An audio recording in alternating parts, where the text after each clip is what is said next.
উপমহাদেশের ক্রীড়াবিদদের ইংলিশে দুর্বলতা নতুন কিছু নয়।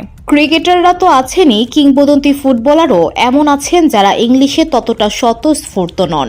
এমন বিষয় ভিডিওর জন্য বেছে নিয়েছেন ব্রাড হগ। তবে সাবেক অস্ট্রেলিয়ান তারকার সিদ্ধান্ত বুমেরাং হয়েছে। একজন বিশ্বকাপ জয়ী সাবেক তারকার উদ্দেশ্যমূলক উপহাস করা ভিডিও দেখে খেপেছে সমর্থকেরা। হগ মূলত মোহাম্মদ রিজওয়ানের ইংলিশ দক্ষতা প্রমাণের জন্য একটি ভিডিও বানান। 56 সেকেন্ডের ওই ভিডিওতে দেখা যায় তিনি পাকিস্তানের অধিনায়কের সঙ্গে কথা বলছেন। সেখানে তাচ্ছিল্য করছিলেন, হাসছিলেন হগ। বিষয়টি ভালো লাগেনি সমর্থকদের, পিন্ডি চটকাতেও ছাড়েননি। ভিডিওতে হগ একজন ব্যক্তিকে রিজওয়ান হিসেবে দাঁড় করিয়েছিলেন, যিনি রিজওয়ানের মতো উচ্চারণে অভিনয় করেন। হগ প্রশ্ন করেন, বিরাট কোহলি সম্পর্কে কি ভাবেন আপনি? অভিনয় করা রিজওয়ান বলেন, বিরাট কোহলি পানি পান করেন, আমিও পানি পান করি। সে খাবার খায়, আমিও খাই, কোনো পার্থক্য নেই। উত্তর নেওয়ার সময় হাসছিলেন হগ। রিজওয়ানের নাম করে আরও কয়েকটি প্রশ্ন করেন হগ।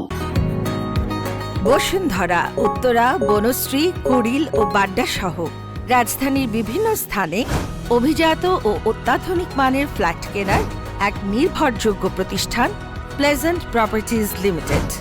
তাই আপনার স্বপ্নের আবাসনের জন্য আজই যোগাযোগ করুন। Pleasant properties limited, where destiny matches eventually। 56 সেকেন্ডের সেই ভিডিওকে অনেকেই অপেশাদার বলছেন, কেউ কেউ মানহানির অভিযোগও এনেছে। সামাজিক যোগাযোগ মাধ্যমে ভাইরাল হওয়া ওই ভিডিওতে নেগেটিভ কমেন্টই বেশি। একজন লিখেছেন, অস্ট্রেলিয়ানরাও হগের এমন কাণ্ডজ্ঞানহীন কাজে লজ্জা পাবে। অন্য একজন বলেছেন, খেলোয়াড়দের ক্রিকেটিং স্কিল দিয়ে বিচার করুন, ইংলিশ কেমন বলতে পারে তা দিয়ে নয়। এমন ভিডিও বানানোর কারণে অনেকে হগের মাথার সমস্যা আছে বলেও মনে করছেন। অস্ট্রেলিয়ার হয়ে 123 ওয়ানডেতে 156 উইকেট নিয়েছেন হগ। ছিলেন 2003 ও 2007 বিশ্বকাপ জয়ী দলে। সেই বিষয়টি সামনে এনে অনেকেই বলেছেন, হগ বড় খেলোয়াড় হতে পেরেছে, তবে সম্মান দেওয়া শিখেনি এতটুকুও। VOD Bangla news desk.